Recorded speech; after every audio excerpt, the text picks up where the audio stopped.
packet. Remember, if you got stuck on any of the long answers in the worksheet, the odds, a lot of the wording might show up in some of the ones we're going to do today. So ask me about it. Help me explain them a little bit better. On example 11, I gave you hints for A and B and C, but we didn't actually solve all the way any of them. So I want you guys right now, as I quickly spot check your 8.1s. 5.1? 5.1s? Sorry. Inner spiral. Inner spiral. As I spot check your 5.1s, how did I get 8? I have no idea how I got 8. That's honest right now. I don't know. Anyway, as I spot check your 5.1s, I want you guys to actually answer A, B, and C. So get the slope field for A. Get the equation of the tangent line for B. Solve the differential equation for C. Use the clues that you see at the front. And when I call in your group, you guys are all going to hold your homework spirals towards me for section 5.1, which was found on page something. Page. All right, here we go. You guys better be ahead of me. What are the points you started plugging in first? 0. 0, 0. What'd you get for 0, 0? Nice. Are there any other places that you should have zeros? All on the x and all on the y, because everywhere the x is 0 or y is 0, the slope is going to be 0. So you can quickly fill in, hey, flat line, flat line, flat line, flat line, flat line. Da-da-da-da-da-da. Okay. Now what? When x is 1 and y is 1, 1, 1, the slope would be 1/2. I can do that. When x is 2 and y is 1, slope will be 1, be a little steeper. When x is 3 and y is 1, 3/2, that's 3 over 2, a little bit steeper. When x is 1 and y is 2, that'll be 1 again.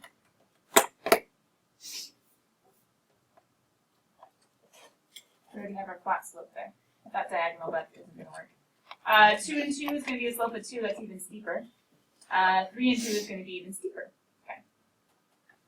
As you can tell, I kind of stopped measuring the up and over ones. I just kind of made it steeper and steeper. Now we're going negative. What happens as soon as x gets negative and y gets positive, aka everywhere in the second quadrant? It's negative. Negative slopes, good. So negative 1, 1 is going to be a negative 1 over 2. Remember, I'm going to 1 and then over 2 and then imaginarily connecting. Negative 2, 1 would be a slope of negative 1.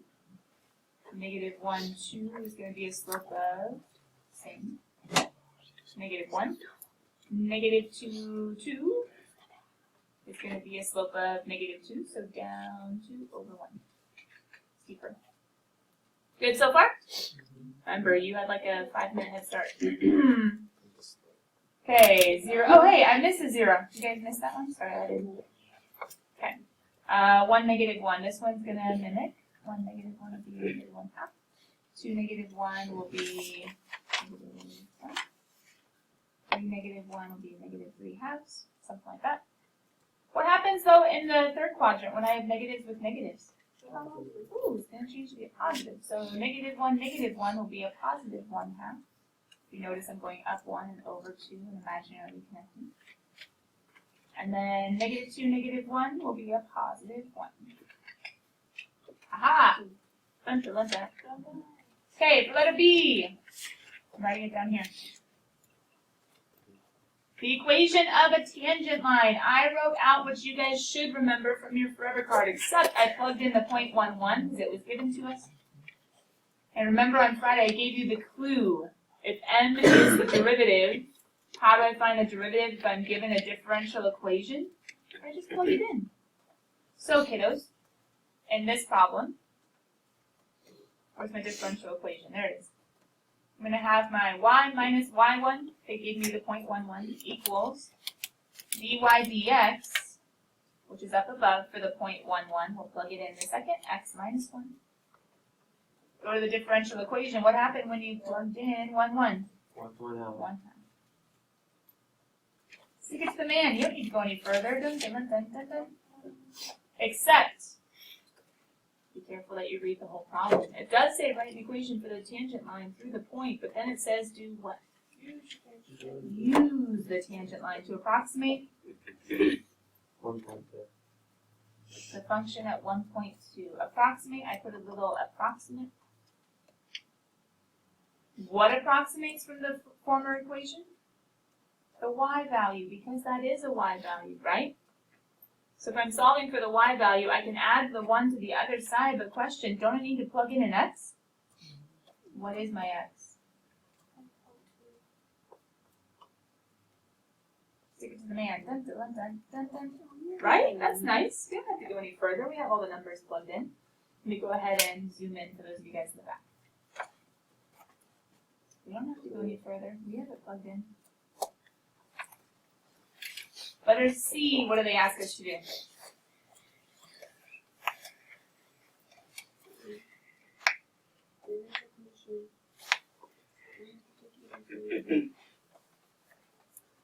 Initial condition, particular solution. Doesn't that sound like solve the differential equation? What was the clue I gave you guys on Friday? Yeah, we have the of the 0.11. And what was this whole thing that I wrote? It looks like an integral. Didn't I move the y to the other side because he didn't belong where he was to begin with? To make it all legal, it's called separation of variables. It's actually section 10.3. Now our job is just to integrate. On the left-hand side, can't I say 1 over y integrated is the ln of absolute value of y? Is that okay? And on the right-hand side, what's the integral of 1/2 x? 1/2 x squared over 2, which is the same thing as 1/4 x squared plus c. Now they want us to find y equals the question. Is this L anything gonna suffice? Nope. I need to get y by itself. But how do I get y by itself? A big ol' E. Right? We end up with, we saw on Friday, the absolute value we can ignore because, remember over here on the right, that's going to be e to the 1/4 x squared times e to the c, which means the c comes in front. Nice thing is section 5.2 is going to help us with that a little bit more.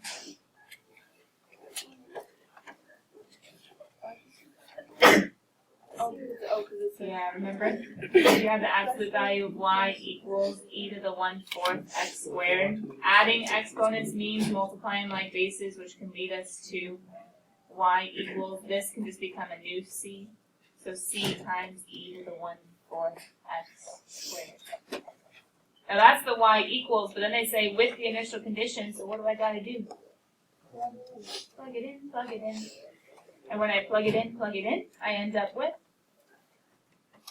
1 equals c times e to the 1/4. So once I solve, c is going to end up equaling 1 divided by e to the 1/4, which is the exact same thing as e to the negative 1/4. We want to be super strict.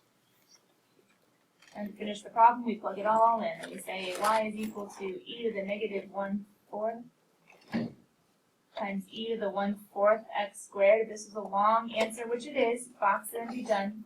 But just for making it match purposes, this technically could be the exact same thing as y equals e to the 1/4 x squared minus 1.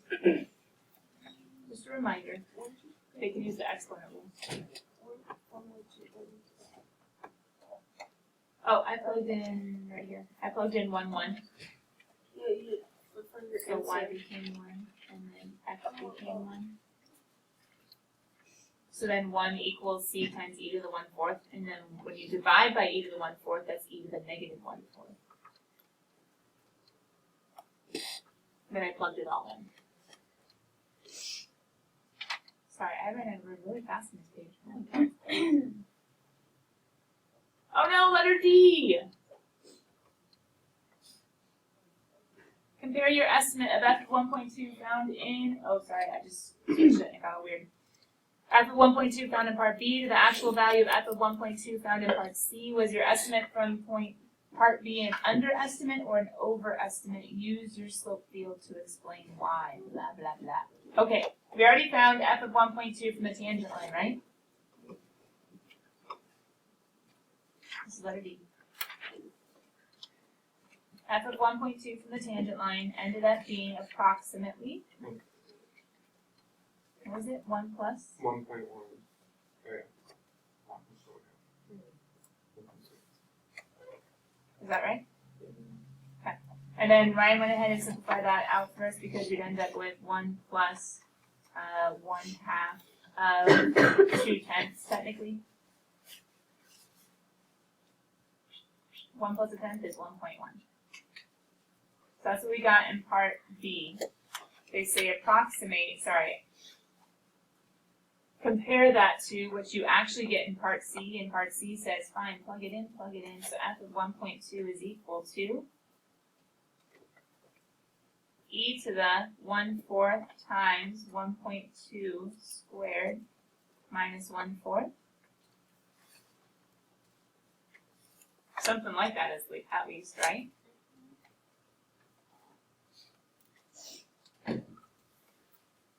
The dilemma is this is not a calculator problem, so how on earth do they tell us to compare the two? Well, here's our f of 1.2, right? Here's our f of 1.2 approximate. They ask us to use our slope field to defend whether or not the approximate is an over or an under. Do you guys remember over and under? What determines a tangent line being over or under? If I'm concave down, what's my tangent line always going to do away from the point of tangency?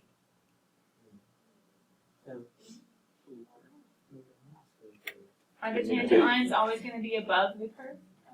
Does that make sense? So if I have a concave down nature, I can say that there's always going to be an overestimate with the tangent line. If I have a concave up nature, think about skimming. Wherever you are on concave up, whether decreasing or increasing, I don't care what's going to happen as you go away from the point of tangency. It's going to be under. Ooh, U for under, I like it. To be an underestimate starts like U for under. Nice. So concave up for under. So question, how on earth should we be able to tell from our slope field whether it's an over or an under estimate at 1.2? It's like, Yeah, don't use the 1.1 point. We're making a tangent line at 1, 1. So if we're using the tangent line at 1, 1, what does our curve seem to be doing based on the slope field? What kind of concavity does it have? Concave up, so we can say since.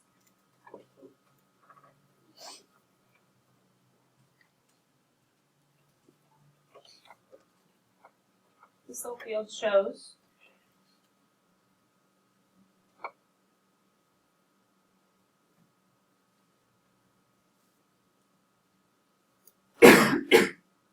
the solution to the differential equation to be concave up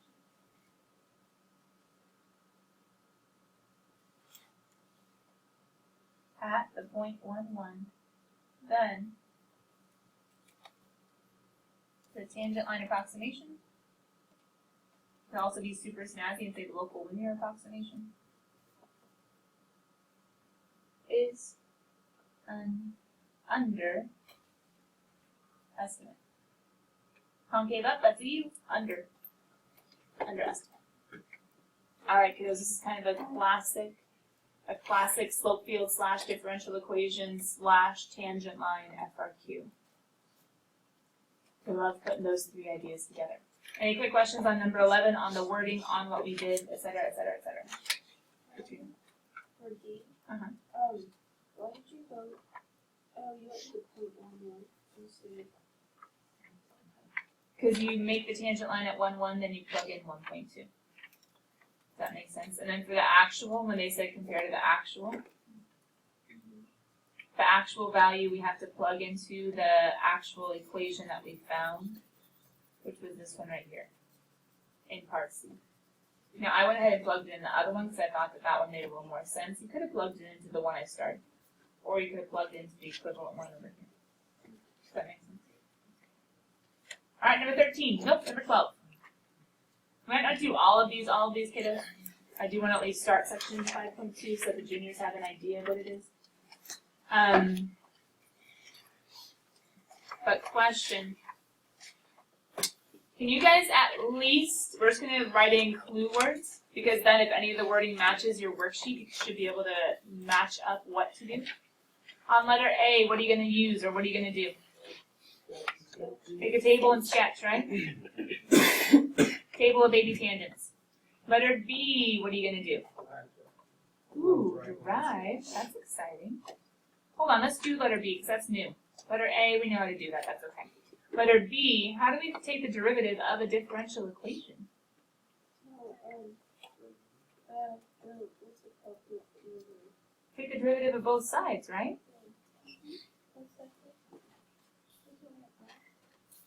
Implicit differentiation? Yep, implicit differentiation. Take the derivative of both sides. When I take the derivative of the derivative, what derivative do I get? Second derivative, so d squared y all over dx squared is equal to, what's the derivative of 1/2 x? 1/2.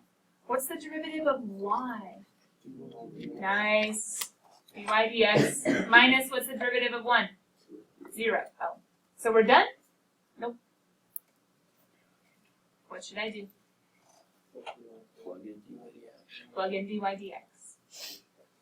So I have d squared y over dx squared, aka the second derivative, equals 1/2 plus, who is dy dx, 1/2 x, plus y, minus 1. You of course can stick it to the man, unless we're going to use this, which we might. But I would go ahead and box it and say, not going to mess me up, haha.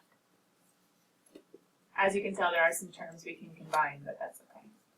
Letter B says, find d squared y over dx squared. Great, we did that. But then it says, describe the region in the xy plane in which all the solution curves are concave up. Wait, what's true if the solution is concave up, kiddos? Perfectly. No, the slope isn't positive. That would be increasing. Second derivative is positive. Second, oh, we have the second derivative. What are they asking us just to do? An x and x curve. Yep. We can say the solution curves are concave up when d squared y over dx squared is greater than 0. So that means take that guy, 1/2 plus 1/2 x plus y minus 1. Set that greater than 0. Now technically, could you just say, hey, whenever that's true, done?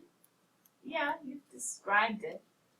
What they would probably prefer is for you to show the relationship between x and y, meaning we could do something like y is greater than negative 1/2 x. Let's see, we'd add 1, we'd subtract 1/2, that'd be plus 1/2.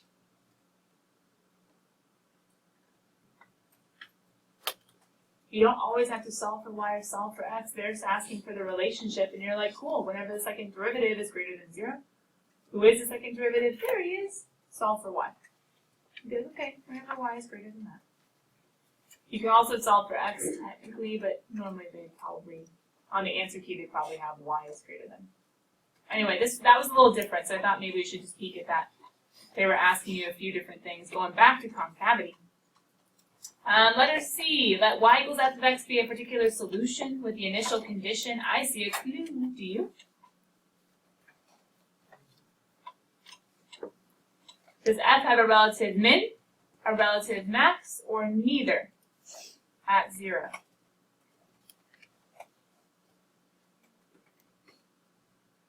Wait, what? Does f have a relative min, a relative max, or neither at 0? Well, how on earth are we supposed to figure that out? Critical numbers, yeah. See if it's a critical number? Ah, stink. Do we have to solve the differential equation? Get the equation in order to then find the derivative in order to then find the second derivative? Wait a minute. No. We don't have to go back to go forwards. Don't we already have the first derivative, guys? True? Don't we already have the second derivative? True? Here's where a lot of kids would have gotten stuck this year. Actually wasn't teaching this year, but I've taught other years where they've had things similar. This is impossible for any CalcAB kids to integrate. It's impossible to integrate. But as soon as students, once they get used to these types of problems, as soon as they read a particular solution, they're like, oh, I have to integrate, go. And they didn't think. If they say relative max or relative min, I need the first derivative and maybe the second derivative. First derivative and its sign chart, or first derivative and second derivative signs. Going back to relative extrema forever cards. I do not need to go back to the original. So, Ryan, you said critical numbers. What are critical numbers? How do they occur? When f of x equals 0. Okay, so let's plug in 0, 1 to dy dx and just ask the question, hey, are you a critical number? What's going to happen if he's a critical number? Well, hold on. 1/2 times x is 0 plus y is 1 minus 1. Oh, the derivative is 0. Is this a critical number? Yep. Sign chart. I don't know other points to plug in on the right and on the left. Can't do a sign chart. Oh, I struggle. I wish there was another way to figure out relative extrema. Find the derivative, which we already have, and check the sign of the concavity, right? Doesn't concavity tell us whether it's a max or a min? So plugging in 0, 1 up there, I get 1/2 plus 1/2 times 0 goes away. Plus 1 minus 1 equals 1/2. Greater than or less than 0? Greater than 0.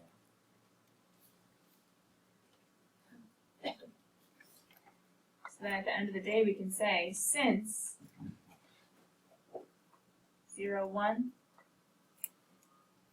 is a critical number of f, and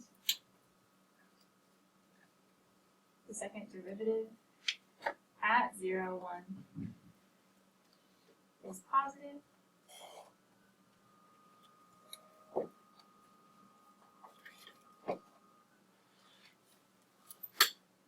there must exist what's our conclusion? It's concave, f is concave up, which means 0, 1 must be a relative. Remember, picture it. Positive means, if you need to put it just for your own mind to think through, f is concave up like a cup. And what kind of extrema does concave up like a cup have? A relative min. All right, kiddos. There are other parts to these long answers. If you guys notice, number 13, it says, hey, sketch. Letter B says, follow the flow. Letter C says, solve with a clue.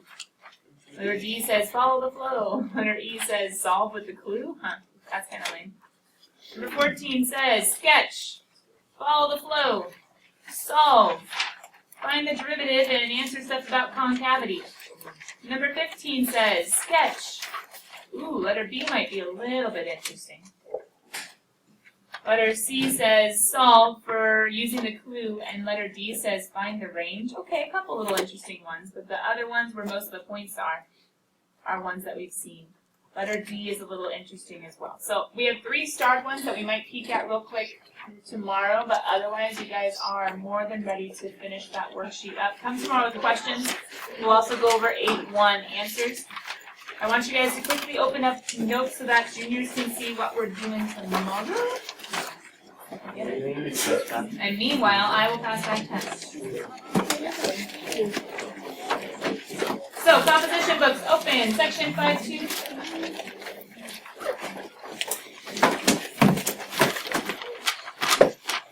Worksheet due tomorrow, we'll grade 8-1 tomorrow. 5-1. Oh my goodness, this is rough. You guys will turn in worksheets by the end of the day. Okay, you can find, there we go. You guys can already start titling. Section 5.2 is called Growth and Decay. There it is. 5.2 is called Growth and Decay. 45. Probably middle school. Alright. A's are on top, and then no particular order whatsoever, I promise. Maybe it's like the order that you guys turned it in, etc., etc., etc. after that. Alright, here we go. My A's. Brandon, Lauren Gear. Katrina. Angela. Eileen. Jason. Ryan. Really? The surprise. I took a hard L on this one, honestly. That's not alright. Sally, that is all this time. That is all this time. So the rest in no particular order. If you guys have questions, remember, test corrections are due on Friday. Test corrections are due on Friday. I'll tell you tomorrow. They might count for some points. I haven't seen all the grades yet, so I'm not exactly sure how we all did. They might count for some points. Laura. Keithan. Josh. Trent. Haley. Aaron. Aaron, scratch paper. Sarah.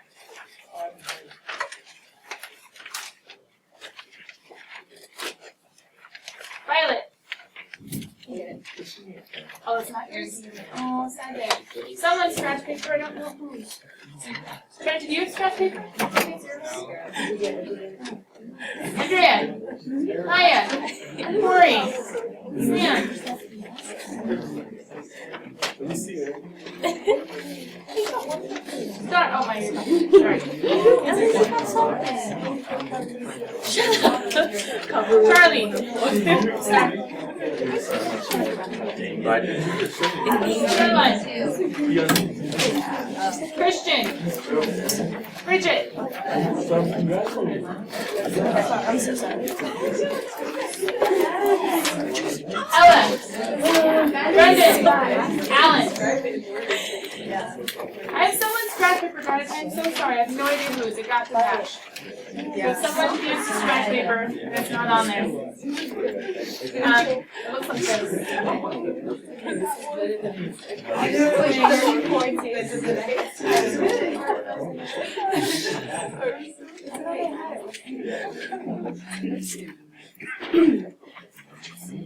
Sorry guys, I have no idea. Someone's scratch paper. Wherever you are.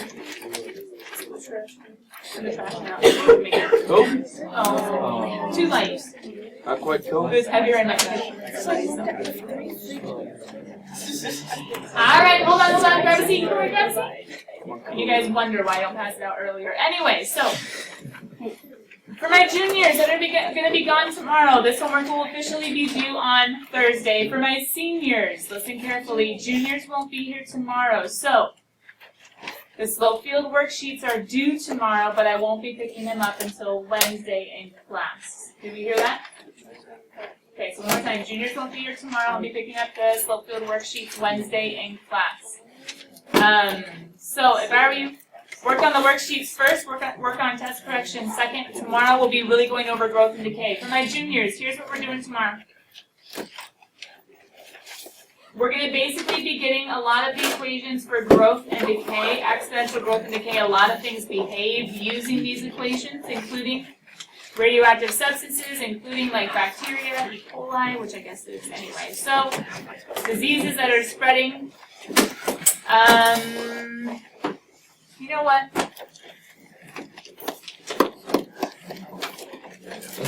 Let's do this.